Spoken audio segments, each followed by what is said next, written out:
I'm probably not going to say this as well as someone else could, but I want to.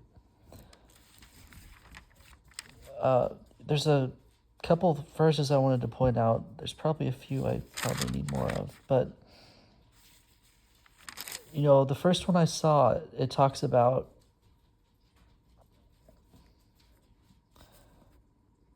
the rich man's wealth is his strong city, the destruction of the poor is their poverty.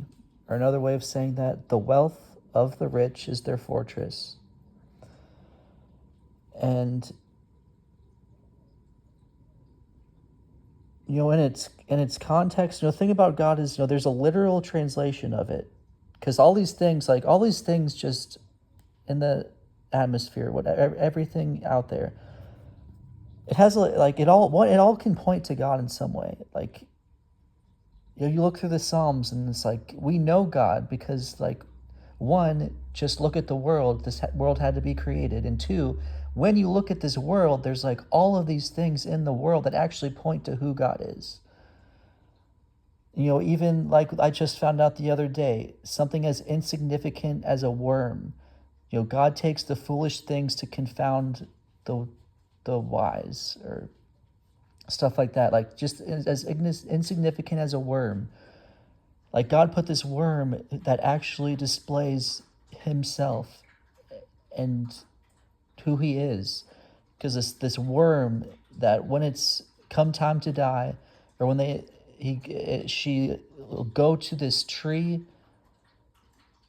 die, as she's like having her like children, and then she dies on this tree. The children then, to then, kind of subsist. They, eat the flesh of this their mother, this worm, and then they crawl off the tree, leaving this, the tree stained red, such as, during Passover, during Christ, during any of the other sacrifices that all pointed to him. And then and then 3 days after this worm dies, it turns pure white, and then it just blows off in the wind.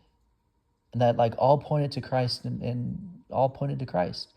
And just, all these things, all in the world, in the atmosphere, all point to who God is.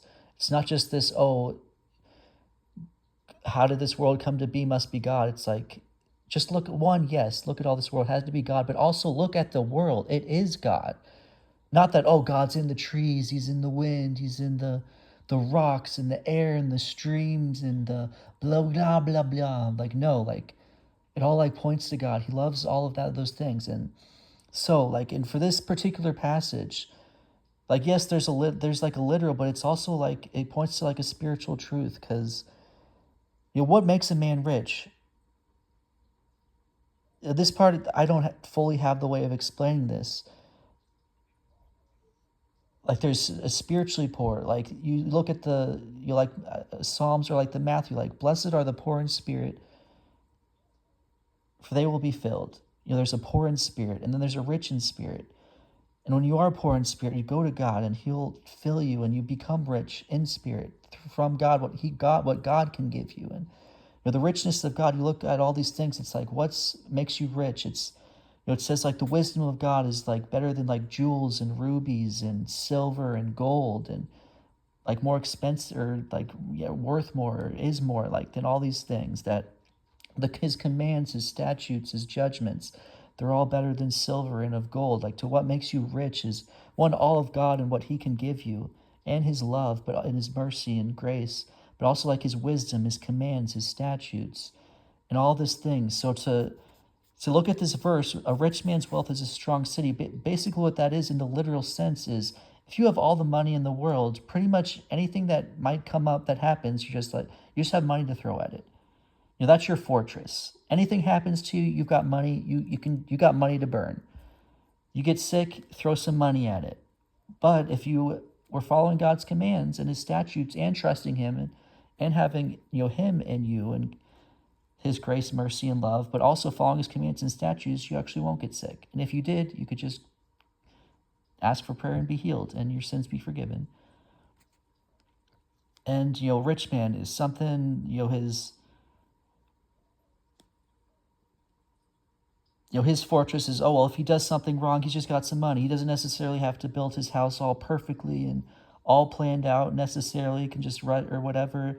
If something, messes up, something falls down, oh, let's just buy another one. Or if he does something wrong or like says the wrong thing and or wants to go sleep with a woman, but oh, he's a politician, he can do that. He can go sleep with whatever woman he wants. He'll just give them hundreds and millions of dollars, and then they won't tell anyone, and hopefully no one finds out. And, he can do whatever he wants. He's just got some money. Like, that's his fortress. That's his strong city. Anything happens, he's got enough money to just throw at the matter. He's got money to burn to make it just go away. But in the spiritual sense, if you're following God, that's your fortress. If you have God in His grace and mercy and you're following Him, you won't get sick. You get sick, you get better. You're following God, He'll direct your paths. Like, if you're going to do something, if you're building a house and there's like something wrong, He'll show you what's wrong. He'll help you to build. He'll make sure everything's working out for you. He's given His angels charge over you, to bear you up in all thy ways, lest thou dash thy foot against a stone. All these other things, like, it's His. If you're rich and in His wisdom also, like, just living life, like, you won't start spiraling out of control, have to turn to all the sorts of other things if you have Him and His righteousness and His decrees.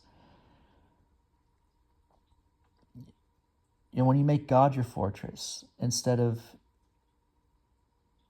man. And the destruction of the poor is their poverty. If you aren't following God, if you don't even have Him, the destruction of the poor is their poverty. You are poor. And that will be your destruction. And even the richest man in the world can be poor, and that is going to destroy him. It says, the wicked, they will all be snuffed out.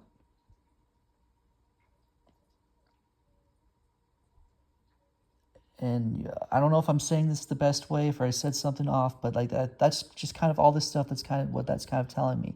And the thing is, such as in America, we've got these people who have maybe some of the righteous decrees, and they have the God and the grace, more or less, but they still have this, they're still not necessarily trusting in Him and that in their fortress, and they still have trust in money and stuff, and man and people and things. And what this word says is, when you go on, it says like, give freely and become more wealthy, be stingy and lose everything. And then it goes on to say, it talks about liberals. What does this say about being liberal? The liberal soul shall be made fat, and he that watereth shall be watered also himself. The generous will prosper. But the thing is, the wicked can't prosper. So you've got these people, these liberals, who would love to be generous with everyone, but they're wicked, so they cannot prosper. It talks about, kings and rulers, and it's like, when we have a wicked ruler, like, it just, everything, I forget the words it uses, but it talks about when we have wicked people in power versus righteous people in power, and not work out. But, the generous will prosper. He that gives freely becomes even more wealthy. But if you be stingy, you lose everything. It actually goes on to say what I was kind of talking about earlier. He that trusteth in his riches shall fall, but the righteous shall flourish as a branch.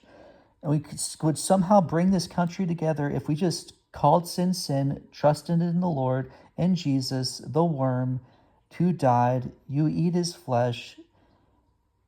You live eternally. That's the only way. And all of the other stuff. There is only one God. It is Jesus. And He has a way to righteously live. And when you go against that, it does not work out for you. And people need to know that. And we can't just be trusted in, oh, if I get sick, I'll just throw money at it. Oh, when all these things is happening to me, I'm just going to use money. Or if I don't have the money, I just become poor and homeless and meaningless or whatever. And people don't understand that you can make God your fortress. And it's one, through Jesus, two, live righteous. And you'll water. He that waters will himself be refreshed.